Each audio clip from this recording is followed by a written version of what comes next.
Air শোতে ভেঙে পড়ল ভারতের গর্ব যুদ্ধ বিমান তেজস।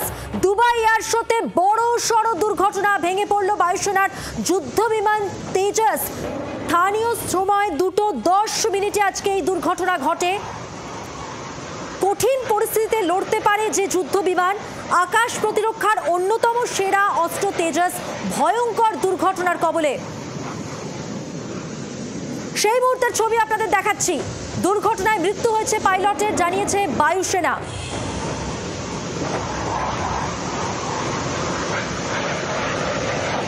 সেই সঙ্গে আপনাদের জানিয়ে রাখলাম যে এই যে ছবি আপনারা দেখতে পাচ্ছেন সেই মুহূর্তের ছবি। দুবাইয়ে এয়ার শো চলাকালীন ভেঙে পড়ল যুদ্ধ বিমান তেজস। আর সেখানকার স্থানীয় সময় যেমনটা আপনাদের বলছিলাম দুপুর 2:10 নাগাদ ভেঙে পড়ে ভারতের যুদ্ধ বিমান।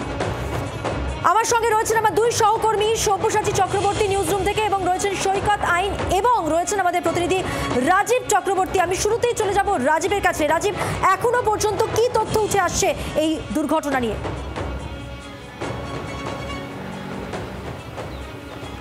দেখো, দুর্ঘটনাটি স্থানীয় সময় 2:10 হয় এবং যেটা আমরা দেখলাম যে দুবাইয়ে যেখানে এয়ার শো চলছিল সেখানে এই তেজস যুদ্ধবিমান সেটি ভেঙে পড়ে আচমকা, এবং পরবর্তীতে ভারতীয় বায়ুসেনার তরফ থেকে সোশ্যাল মিডিয়াতে একটি পোস্ট করে জানিয়ে দেওয়া হয় যে এই বিমানের যিনি পাইলট ছিলেন তার মৃত্যু হয়েছে এবং একটি তদন্ত কমিটি গঠন করা হয়েছে।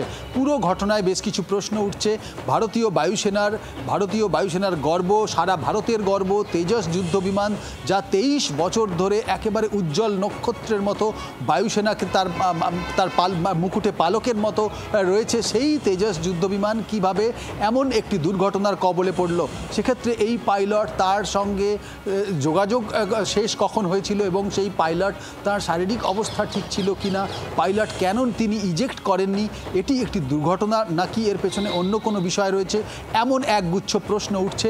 এবং এটি দেশীয় প্রযুক্তিতে তৈরি, অর্থাৎ ভারতীয় প্রযুক্তিতে তৈরি যুদ্ধবিমান, যেটি আকাশ থেকে আকাশপথে আক্রমণ করতে পারে, আকাশ থেকে ভূমিতে আক্রমণ করতে পারে, অর্থাৎ মাল্টি লেভেল তার ক্ষমতা রয়েছে, বিভিন্ন ধরনের তার আক্রমণের ক্ষমতা। এবং সিঙ্গেল সিটেড এই যুদ্ধবিমান, শুধুমাত্র পাইলট ছিলেন এবং একটি ইঞ্জিন, যদিও ইঞ্জিনটি বিদেশি। এক্ষেত্রে তোমাকে জানিয়ে রাখি যে এই যুদ্ধবিমানের দীর্ঘ যাত্রাপথে দুর্ঘটনার ঘটনা অত্যন্ত কম। গত বছর জয়সলমীরে, অর্থাৎ রাজস্থানের জয়সলমীরে একটি তেজস যুদ্ধ বিমান ভেঙে পড়েছিল এবং সেক্ষেত্রে পাইলট নিজেকে বাঁচিয়ে নিয়েছিলেন। এক্ষেত্রে অবশ্যই তদন্তের বিষয়টি অত্যন্ত গুরুত্বপূর্ণ। তদন্ত না হলে এই ঘটনার গভীরে এইটি দুর্ঘটনা নাকি এর পেছনে কোনো নাশকতামূলক ঘটনা রয়েছে স্পষ্ট করে বলা সম্ভব নয়। কিন্তু আজকে যে ঘটনা ঘটেছে তাতে সারা দেশের কোথাও একটু অস্বস্তি, ভারতীয় বায়ুসেনার জন্য অস্বস্তি। তার কারণ পৃথিবীর তোমার এই অস্বস্তি, এই কথার সূত্র ধরে আমি একটু সৈকতের কাছে নেব। সৈকত, ভারতের জন্য তার গর্বের সেরা অস্ত্র তেজস যখন দুর্ঘটনার কবলে, সত্যি একটা কালো দিন, একটা অস্বস্তিকর মুহূর্ত বলা যেতে পারে। দেখো, যে বিষয়টা খুব গুরুত্বপূর্ণ আমাদের বুঝতে হবে যে সেখানে এয়ার শো চলছিল মধুবন্তী, আর এয়ার শো মানে হচ্ছে ভারতের বায়ুসেনার শক্তি প্রদর্শন চলছিল এবং গোটা বিশ্বের কাছে ভারতের বায়ুসেনার যে শক্তি, অর্থাৎ বিমান শক্তি, সেটাকে প্রদর্শন করা হচ্ছিল। আর সেখানেই যদি ভারতের বায়ুসেনার এই তেজস, ভারতের প্রযুক্তিতে তৈরি সেই বিমান তেজস, যেটি মাক 1 ক্যাটাগরি, সেটি যদি ভেঙে পড়ে তাহলে পরিষ্কার বুঝতে হবে ভারতের বায়ুসেনার যে গর্ব সেটা কোথাও মুখ থুবড়ে পড়লো। এটা বলার অপেক্ষা রাখে না। কিন্তু এই বিমানটি সম্পর্কে যদি আমাকে বলতে হয় তাহলে অবশ্যই এটা বলতে হবে যে ভারতের বায়ুসেনার অন্যতম শক্তিশালী ছিল, মানে একেবারে গুরুত্বপূর্ণ ছিল এই বিমান। এই কারণে মিগ 21 এর বিকল্প হিসেবে এই তেজসকে কিন্তু হাল নিয়ে আসে 2016 সালে। 2016 সালে ভারতের বায়ুসেনায় যুক্ত হয় এই তেজস বিমান, এবং তেজস বিমানের সবচেয়ে উল্লেখযোগ্য হচ্ছে এটি 4th জেনারেশন ক্যাটাগরির, এবং এর আরেকটি বিষয় হচ্ছে এর মাথায় এমন একটি যন্ত্র লাগানো রয়েছে যে সেই যন্ত্রটি হচ্ছে এই বিমানকে ভারতের বায়ুসেনার মধ্যে অন্যতম একটা শক্তি দিয়েছে। এবং দ্বিতীয় যে বিষয়টি গুরুত্বপূর্ণ যে এই বিমানটির যে ইঞ্জিন F414 সেই বিমানটি কিন্তু প্রাথমিকভাবে রাশিয়ার সঙ্গে কথা বলেছিল ভারত, কিন্তু রাশিয়ার থেকে কোনো ইঞ্জিন নেওয়া হয়নি। তারপর সেই ইঞ্জিন নেওয়া হয় আমেরিকা থেকে, এবং এই যে F414 এই সেম ইঞ্জিন কিন্তু ভারতের বায়ুসেনার জন্য তৈরি আরও একটি বিমানে, সেখানে কিন্তু এই ইঞ্জিন লাগানোর কথা, কিন্তু আমেরিকা সেই ইঞ্জিন সাপ্লাই দিচ্ছে না, যে কারণে হ্যাল কিন্তু সেই বিমানও দিতে পারছে না। ফলে স্বাভাবিকভাবে ভারতে বায়ুসেনায় এই বিমান অন্তর্ভুক্ত করার ক্ষেত্রে ভারত আগামী 36 মাসের মধ্যে আরও 8টি তেজাস ভারতের বায়ুসেনায় অন্তর্ভুক্তর কথা ছিল। সেই জন্য ফরাসি একটি সংস্থার সঙ্গে কথা বলছিল ভারতের বায়ুসেনা। ফলে স্বাভাবিকভাবেই তেজাসের ভেঙে পড়া নিঃসন্দেহে ভারতের বায়ুসেনা, ভারতের যে আত্মনির্ভরতা, ভারতের যে মেক ইন ইন্ডিয়া, তাতে কোথাও একটা। সৈকত, তুমি একটু আমাদের সঙ্গে থাকো। যে কথা তুমি বলছিলে যে গত বছরই মার্চ মাসে জয়সালমীরে এই দুর্ঘটনার কবলে পড়ে যে ছবি আমি দেখাচ্ছি, এই তেজাস আরও ভয়ঙ্কর ছিল সেই দুর্ঘটনা।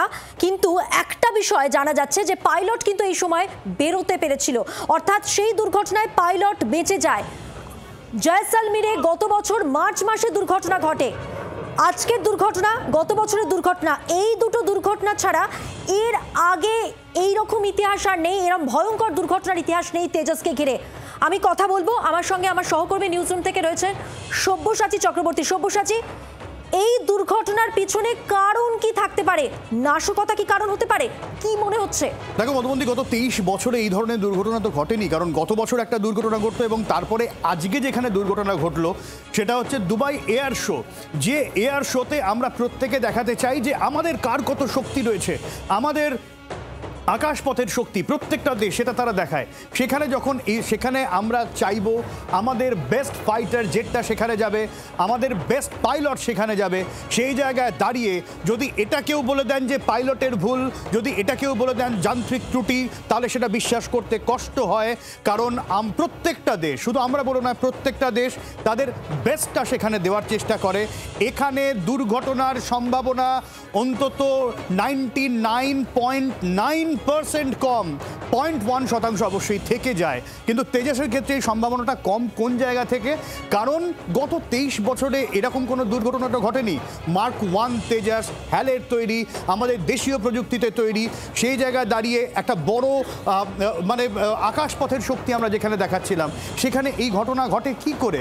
খুব স্বাভাবিকভাবে এই গোটা বিষয়টা নিয়ে প্রশ্ন উঠছে, বিশেষ করে যখন গোটা বিশ্বে ফাইটার জেট নিয়ে একটা প্রতিযোগিতা শুরু হয়েছে রাশিয়া, আমেরিকা, চীন নিয়ে, এবং অপারেশন সিঁদুরের পর বিশেষ করে যেখানে আমেরিকার বিমান ক্ষতিগ্রস্ত হয়েছে, চীনের বিমান ক্ষতিগ্রস্ত হয়েছে, এবং সেই জায়গায় দাঁড়িয়ে ভারতের তেজাসে যখন এই ধরনের ঘটনা ঘটে, তা গোটা ভারতের জন্য অস্বস্তির, গোটা ভারতীয় সেনার জন্য অস্বস্তির। ফলে প্রশ্ন ওঠেই মধুবন্তী, এটা নেহাতি দুর্ঘটনা নাকি এর পেছনে অন্য কোনো কারণ থাকলেও থাকতে পারে? মধুবন্তী, একদমই সব্যসাচী, তোমার কথার সূত্র ধরেই বলছি যে গোটা বিশ্ব জুড়ে যখন ফাইটার জেট নিয়ে একটা বলা যেতে পারে কম্পিটিশন চলছে, সেই জায়গায় দাঁড়িয়ে দুবাই এয়ার শোতে তেজাসের জন্য এই দুর্ঘটনা অত্যন্ত অস্বস্তিকর ভারতের দিক থেকে।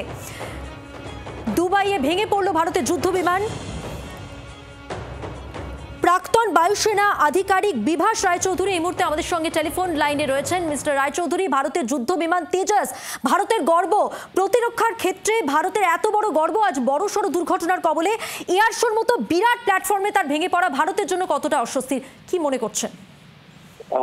এটা অবশ্যই অস্বস্তিকর, কারণ আমরা তেজসকে যেভাবে বিশ্বের সামনে তুলে ধরছিলাম, আমাদের টেকনোলজিক্যাল ডেভেলপমেন্ট, ওয়ার প্রিপারেশন কিংবা আমাদের যে মিলিটারি হার্ডওয়্যারের যে ডেভেলপমেন্ট, সেটাকে আমরা যেভাবে মার্কেটিং করার চেষ্টা করছিলাম, তাতে এটা একটা বড় ধাক্কা, কোনো সন্দেহ নেই। কিন্তু ফাইটার বিমানের যে ইতিহাস, যে ডেভেলপমেন্ট, যে ইভলিউশন, সেদিকে যদি আমরা দেখি, এ ধরনের অ্যাক্সিডেন্ট খুব একটা যে অস্বাভাবিক তা কিন্তু না। এবং এয়ার শো গুলোতে যেখানে বিমানের যে নিপুণতা, পাইলটের যে সক্ষমতা, এগুলো চরম মাত্রায় দেখানোর চেষ্টা করা হয়। তো যার ফলে বিভিন্ন এয়ার শোতে দেখে থাকবেন আপনারা এরকম অ্যাক্সিডেন্ট হয়ে থাকে। তবে এই অ্যাক্সিডেন্টটা অত্যন্ত দুর্ভাগ্যজনক, পাইলটের জীবনহানি হয়েছে, প্লাস ভারতের যে টেকনোলজি এক্সিবিট করার যে প্রয়াস, সেটা একটা বড় ধাক্কা খেয়েছে, এই ব্যাপারে কোনো সন্দেহ নেই। অনেক ধন্যবাদ। কঠিন পরিস্থিতিতে উঠতে পারে যে ফাইটার জেট, আকাশ প্রতিরক্ষার অন্যতম সেরা অস্ত্র তেজাস ভয়ঙ্কর দুর্ঘটনার কবলে দুবাই এয়ার শো চলাকালীন, আর সেখানকার স্থানীয় সময় দুপুর 2:10 নাগাদ ভেঙে পড়ে ভারতের যুদ্ধ বিমানটি। আমার সঙ্গে রয়েছেন আমাদের প্রতিনিধি রাজীব চক্রবর্তী। এই মুহূর্তের আপডেট জানবো রাজীবের কাছ থেকে। রাজীব,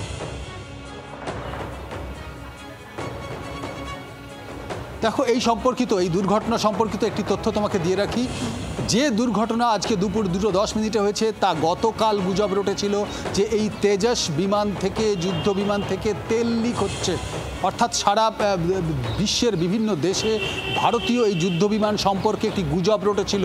গতকাল পিআইবি ফ্যাক্ট চেক করে, অর্থাৎ প্রেস ইনফরমেশন ব্যুরো, তারা ফ্যাক্ট চেক করে প্রতিরক্ষা মন্ত্রকের তরফ থেকে জানিয়ে দেওয়া হয় যে এই তথ্য গুজব। এটি ভারতের প্রতিরক্ষা মন্ত্রকের দায়িত্বশীল আধিকারিকরা তারা জানাচ্ছিলেন যে এই তেজস থেকে যে লিকুইড, অর্থাৎ যে তরল পদার্থ বেরোতে দেখা যাচ্ছে তা আসলে ইসিএস এবং ওবিও জিএস থেকে অতিরিক্ত জল নিকাশের ব্যবস্থা, অর্থাৎ অতিরিক্ত যে জল বিমানে তৈরি হয় যে যুদ্ধ বিমানটিতে, সেটিকে বের করে দেওয়ার পদ্ধতি, তেল লিক হচ্ছে না। অর্থাৎ এই বিমানটি নিয়ে বিতর্ক, এটি একটি নতুন অ্যাঙ্গেল, নতুন দৃষ্টিকোণ।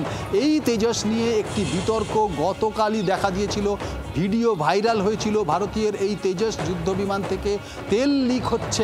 রাজীব, এই মুহূর্তে তুমি অত্যন্ত একটা গুরুত্বপূর্ণ তথ্য দিলে, যেখানে তুমি বলছো যে তেল লিক করার একটা গুজব রটেছিল গতকাল থেকেই। আমরা এটাও দেখেছি রাজীব, বিশেষ করে সোশ্যাল মিডিয়ায় এই তেজসকে নিয়ে পাকিস্তানের তরফ থেকে বিভিন্ন রকম প্রোপাগান্ডা ছড়ানো হচ্ছিল। তারপরে আজকে যদি দুর্ঘটনা ঘটে রাজীব, প্রশ্ন তো উঠবেই, যদি তেল লিক করে থাকে, আমরা ধরেও নি তর্কের খাতিরে, সেই তেল লিক করার জন্য নিশ্চয়ই ভারতীয় বায়ুসেনা ফেলে রাখবে না যে তেল লিক করছে, করুক, তারপরে আমরা উড়বো। ফলে তো এখানে রাজীব একটা অন্য রকম ইঙ্গিত দিচ্ছ তুমি। একেবারেই অন্যরকম ইঙ্গিতের বিষয়টি উঠছে। তার কারণ শত্রু দেশ পাকিস্তান। সদ্য আমরা অপারেশন সিঁদুর করে পাকিস্তানকে জবাব দিয়েছি। সদ্য পাকিস্তান তার জবাব দেওয়ার পাল্টা চেষ্টা করেছে নিউ দিল্লির এখানে, এই তোমার লালকেল্লাতে, এবং আমরা তাদের যে জঙ্গি মডিউল তাকে ধরে ফেলেছি। ভারতের এই অবস্থানের জায়গা থেকে তেজস যখন দুবাইয়ে প্রদর্শনীতে গিয়েছে, মনে রাখতে হবে তেজস কিন্তু ভারত থেকে আকাশপথে গিয়েছে এবং সেটি পরীক্ষা নিরীক্ষা করার পর প্রদর্শনীতে অংশ নিয়েছে। এবং মনে রাখতে হবে যে প্রদর্শনী যেদিন, অর্থাৎ আজ শুক্রবার, যখন অংশ নেবে তার একদিন আগে, 24 ঘন্টা আগে এই তেজস নিয়ে বিতর্ক তৈরি হয়েছে। এই তেজস নিয়ে ভুয়ো খবর রটানো হয়েছে। এই তেজস নিয়ে ভারতীয় প্রতিরক্ষা মন্ত্রক তারা বিবৃতি দিয়েছেন। এই তেজস নিয়ে পিআইবি তারা ফ্যাক্ট চেক করে তারা সোশ্যাল মিডিয়াতে জানিয়েছে যে ভুয়ো তথ্য, ওটা তেল লিক হচ্ছে না, ওটাকে বলা হয় ইসিএস এবং ওবিও জিএস থেকে জল নিষ্কাশনের বন্দোবস্ত। এই যে টেকনিক্যাল বিষয়গুলি, এগুলি অর্থাৎ বিতর্কে ছিল, তেজস নিয়ে বিতর্ক চলছিল। এই জায়গাটাই আমি তুলে ধরতে চাইছি সব্যসাচী, যে বিতর্ক তেজস নিয়ে চলছিল, তার মধ্যে এই দুর্ঘটনা। এই জায়গাটা যখন উঠছে, সামনে বড় হয়ে উঠছে, আমি সব্যসাচী পাশেই রয়েছে, সব্যসাচীর কাছে একটা বিষয় জানতে চাইবো। কালকে ঠিক সন্ধ্যে 6:25 তুমি এই বিমান নিয়েই শো করেছো, তাতে এবং সৈকত, বিমানের কম্পিটিশন কিরকম, এবং তুমি দেখো ইন্টারেস্টিং, প্রথম কথা আমরা জানি দুবাইয়ের সাথে পাকিস্তানের একটা চুক্তি হয়েছে প্রতিরক্ষা সংক্রান্ত, ফলে দুবাইয়ে পাকিস্তানের খেলার অনেক জায়গা রয়েছে। কয়েকদিন আগে তুমিও জানো, তোমারও 10টার শোয়ে তুমি শো করেছো, যেখানে ডোনাল্ড ট্রাম্পের সঙ্গে দুবাইয়ের চুক্তি হয়েছে, এবং সেই চুক্তিতে সৈকত কি হয়েছে, যে সেই চুক্তি তো বলা হয়েছে, আমি তো সৈকতের সাথে যে কনভারসেশনটা চালাতে চাইছিলাম, যে সেই চুক্তিতে ঠিক হয়েছে সৈকত, যে এবং দুবাই নিয়ে কিন্তু ডোনাল্ড ট্রাম্পের সঙ্গে একটা চুক্তি হয়েছে এই আধুনিক প্রযুক্তির বিমান নিয়ে। তারপরে সৈকত এই ধরনের ঘটনা। তার মানে সব্যসাচী একটা বিষয় পরিষ্কার, যেখানে চীন প্রোপাগান্ডা ছড়াচ্ছে, আমেরিকা বলছে আমি বিমান বেচতে চাই। সব্যসাচী, সৈকত তোমাদের একটু থামাচ্ছি, তোমরা সঙ্গে থাকো। আমি রাজীবকেও ধন্যবাদ দেব এখনকার জন্য, কারণ এই খবরের দিকে অবশ্যই নজর থাকছে, কারণ প্রত্যেক মুহূর্তের আপডেট দেবে জি 24 ঘন্টায়। যেমনটা শুরুতেই আমরা দিয়েছিলাম, এই বিমান দুর্ঘটনার প্রত্যেক মুহূর্তের আপডেট জি 24 ঘন্টার পর্দায় এক্সক্লুসিভলি আপনারা পাবেন।